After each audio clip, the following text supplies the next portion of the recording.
Ugh. 5 hours and 34 minutes. That's about how long it took me to fully complete Getting Over It. Just about the average time for any player, really. If you don't know about Getting Over It, which I assume you already do since you clicked on this video, it is essentially a platformer in which you use your trusty hammer and a whole lot of patience to scale a mountain of garbage. Easy enough concept, but this game is one hell of a time in both good and bad, horribly tragic ways. There's a reason this game is tagged as psychological horror on Steam. A lot of people would deem it under the category of a rage game, and largely they're kinda right. Not to say that rage game is an actual genre, because that makes no sense, but it can certainly get your blood boiling, or at least to a point where you simply become numb to the pain. This all being said, there's a reason the title of this video reads as it does. There are several things to be learned from a game like this, barring the impact resistance of your mouse. What is going on with my fucking mouse? Fuck you! And when a game is able to reach you on a personal level like this one did for me, it shouldn't go unnoticed.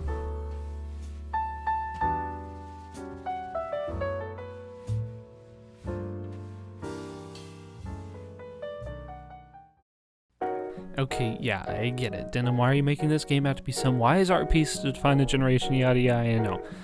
I really don't mean to, and hopefully it doesn't come across that way. Games speak to people in different ways, and different people see them differently.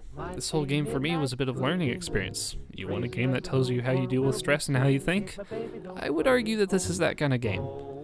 Getting Over It. This game was named that on purpose. Obviously there's the mountain of trash you're getting over, but more importantly there's yourself. Do you possess the raw willpower it takes to get over your own mistakes? Control problems aside. Bennett Foddy states this point at the very beginning. Starting over is harder than starting up. We've all had those days, just like Bennett describes. Ever completely erased a homework assignment on accident? Forgotten something at home, deleted a save file? Made the most simple error that requires you to backtrack through tons of work, could be minutes or hours, and start the whole process again?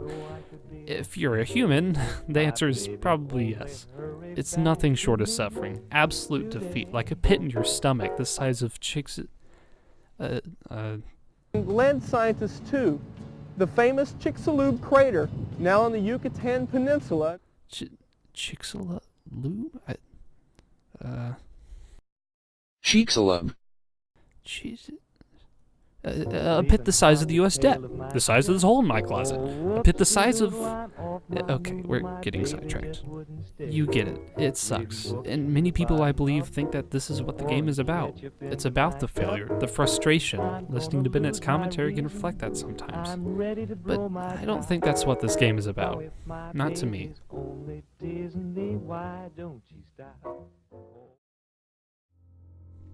While Bennett rattled off quotes to me in my times of failure, there's one that stuck out to me.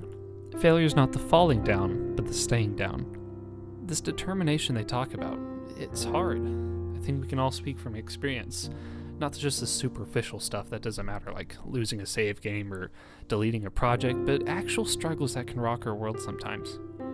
I had to let go of a group of friends over the summer, because they simply were hurting me too much, whether they realized or cared or not. YouTube, even, something that I was really passionate about starting. I hit a snag after I got sick and couldn't release a video, and I got stuck having an existential crisis over what I wanted this channel to be about, ultimately not making anything in the process. Someone who reviewed this game on Steam, Kerma, tells the same thing. He wrote, "Every time I attempted an ambitious project or failed to change something I wanted to do with my life, I would feel hopeless, like I could never come back from it. Even after the bitterness of defeat and depression wore off a few days later, a wave of long-term procrastination would swallow over me for months, and I would do nothing but waste my time living day to day and playing video games. It isn't that I suddenly didn't want to partake in these creative endeavors, but rather they just didn't get done. I would avoid them on a subconscious level by doing literally anything else, just so I didn't have to feel the pang of self-defeat and absolute misery."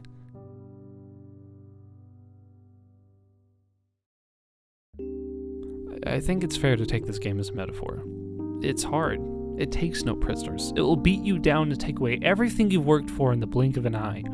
We've all faced these challenges, and we always will. But there's more to it than that.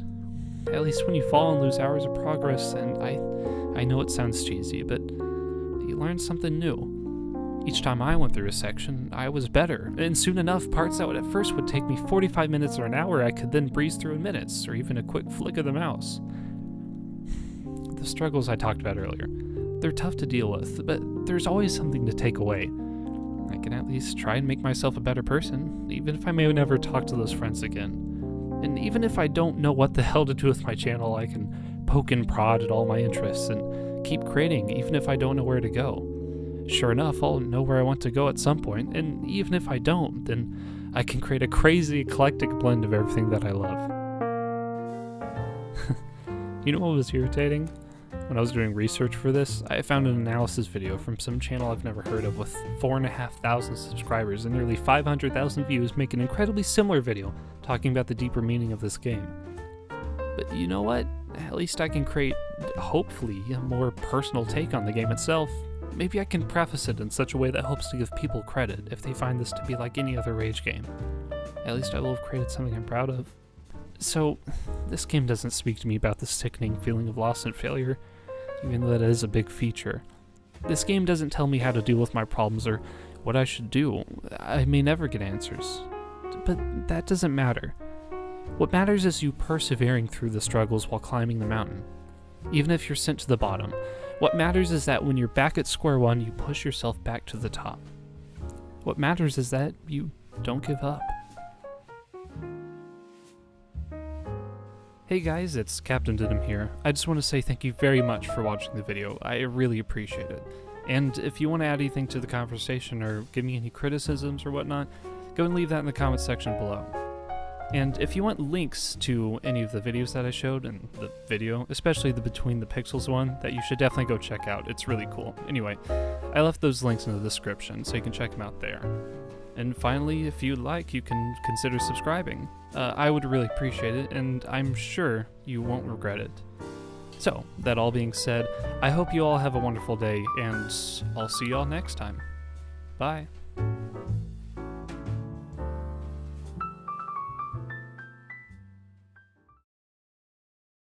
See them differently. This whole game for me was... I'm gonna start back at no, but seriously. No, but seriously.